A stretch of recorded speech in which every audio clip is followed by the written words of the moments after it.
आज हम भारत के कानूनी परिदृश्य में एक महत्वपूर्ण बदलाव पर चर्चा करने जा रहे हैं। भारतीय साक्ष्य अधिनियम 2023 के तहत सबूत का भार यानी बर्डन ऑफ प्रूफ, ये केवल एक कानूनी संशोधन नहीं है, बल्कि एक राजनीतिक ढांचा है जो 21वीं सदी की न्यायिक आवश्यकताओं के अनुरूप है।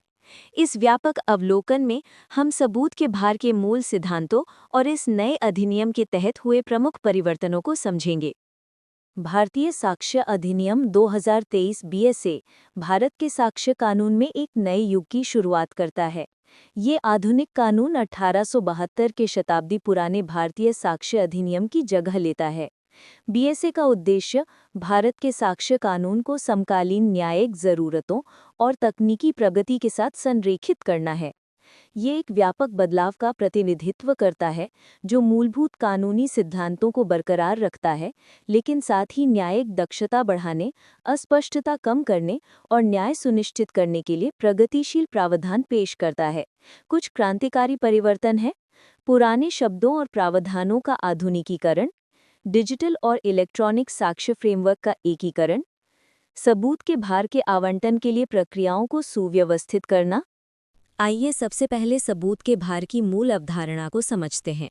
परिभाषा: सबूत का भार एक कानूनी दायित्व है जो किसी कानूनी कार्रवाई में एक विवादित तथ्य को साबित करने या अस्वीकृत करने के लिए पक्ष पर रखा जाता है।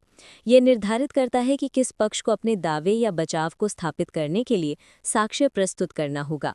इसके दो मुख्य घटक हैं: सबूत का भार बर्डन ऑफ प्रूफ, ये किसी मामले को समग्र रूप से साबित करने की मुख्य जिम्मेदारी है। साक्ष्य का भार बर्डन ऑफ एविडेंस, ये कार्यवाही के विभिन्न चरणों में पर्याप्त साक्ष्य प्रस्तुत करने का दायित्व है। मूल सिद्धांत: जो पक्ष सकारात्मक दावा या आरोप लगा रहा है उसे ही विश्वसनीय साक्ष्य के साथ उसे प्रमाणित करने का भार उठाना पड़ता है। भारतीय कानूनी प्रणाली में सबूत का भार स्थिर नहीं होता है। ये दावों, बचावों और कानूनी अनुमानों के आधार पर पक्षों के बीच स्थानांतरित हो सकता है। इस गतिशीलता को समझना प्रभावी कानूनी अभ्यास के लिए महत्वपूर्ण है। भारतीय साक्ष्य अधिनियम 2023 बीएसए ने धारा 101 से 106 तक विशेष रूप से सबूत के भार के सिद्धांतों को नियंत्रित करने के लिए समर्पित किया है। धारा 101 सामान्य भार, ये स्थापित करती है कि जो कोई भी किसी अदालत से कोई निर्णय देने की इच्छा रखता है उसे उन तथ्यों को साबित करना होगा जो उनके मामले को बनाते हैं। धारा 102 प्रारंभिक भार, एक मुकदमे या कार्यवाही में सबूत का भार उस व्यक्ति पर होता है जो विफल हो जाएगा यदि किसी भी पक्ष द्वारा कोई साक्ष्य नहीं दिया गया।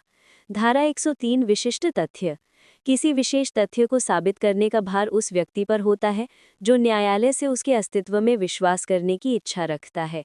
धारा 104 स्थानांतरण भार, ये संबोधित करती है कि जब एक पक्ष प्रथम दृष्टया साक्ष्य प्रस्तुत करता है तो विरोधी पक्ष को जवाब देने की आवश्यकता होने पर भार कैसे स्थानांतरित होता है। धारा 105 अपवाद भार, जब किसी व्यक्ति पर किसी अपराध का आरोप लगाया जाता है तो अपवादों, छूटों या परंतुक यानी प्रोवाइजोस को साबित करने का भार उन पर होता है। धारा 106 विशेष ज्ञान, जब तथ्य किसी व्यक्ति के विशेष ज्ञान में होते हैं तो उन तथ्यों को साबित करने का भार उन पर होता है।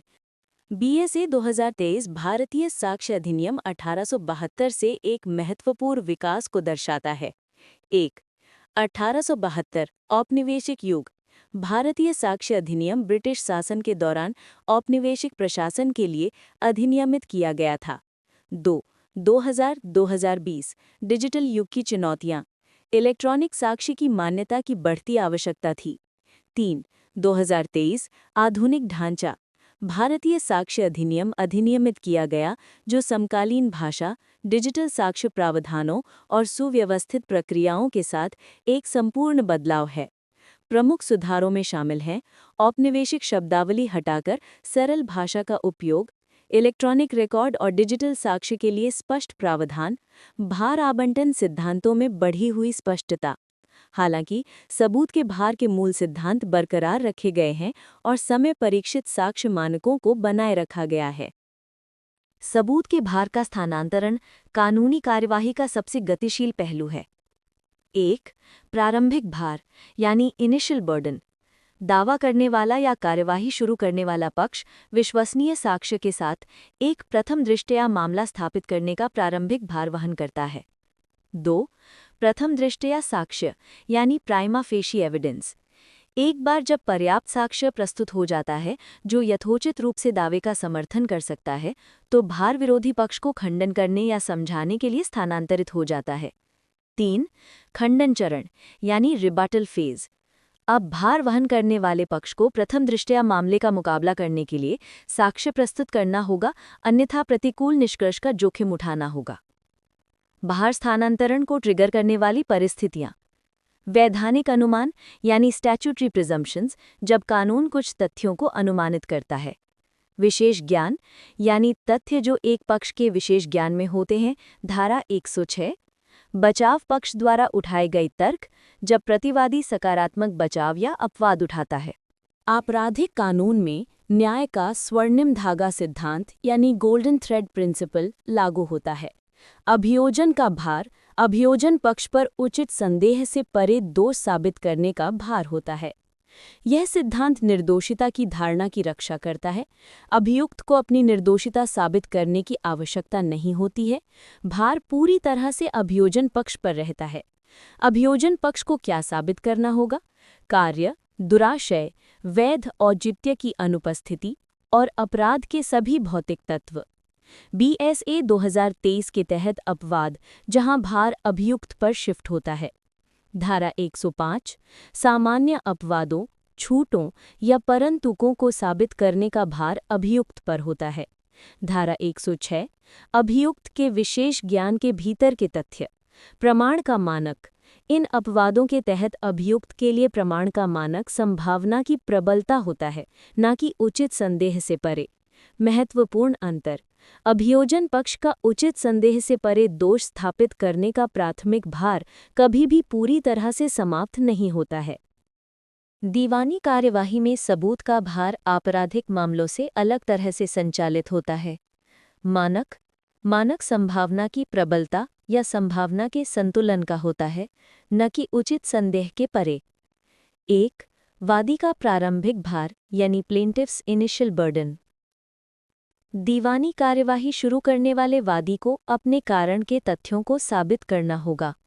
उन्हें संभावना के संतुलन पर अपनी दावे के हर तत्व को स्थापित करना होगा। 2. प्रतिवादी का जवाबी भार यानी डिफेंडेंट्स रिस्पॉन्स बर्डन।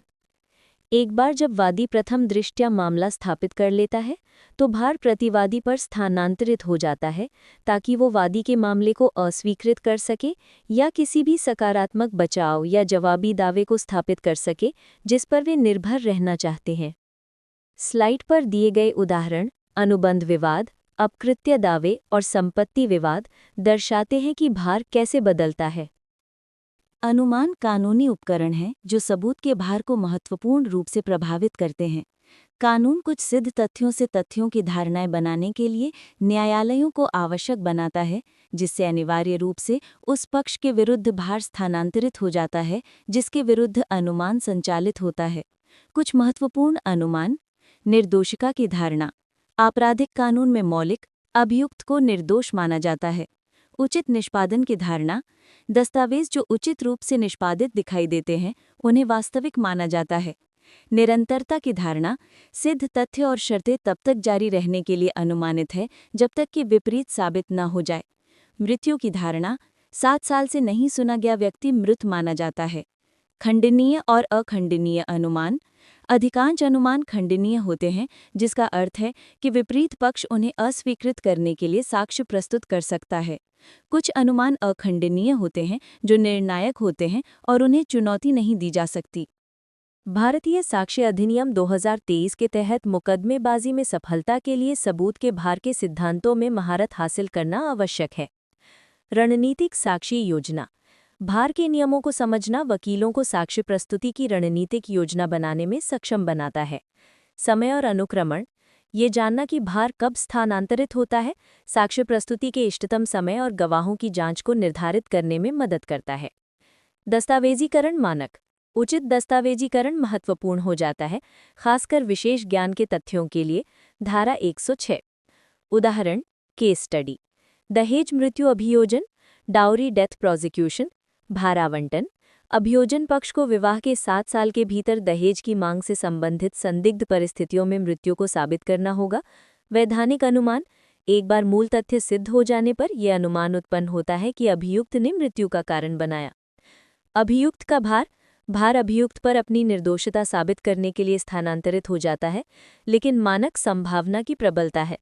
ये केस स्टडी दर्शाती है कि कैसे वैधानिक अनुमान और भार स्थानांतरण एक साथ काम करते हैं। मुख्य बात यह है कि वकीलों को पहचानना होगा कि प्रत्येक चरण में किस पक्ष पर भार है, अनुमान भार आवंटन को कैसे प्रभावित करते हैं, और अपने भार का निर्वहन करने के लिए रणनीतिक रूप से साक्ष्य प्रस्तुत करना होगा। धन्यवाद।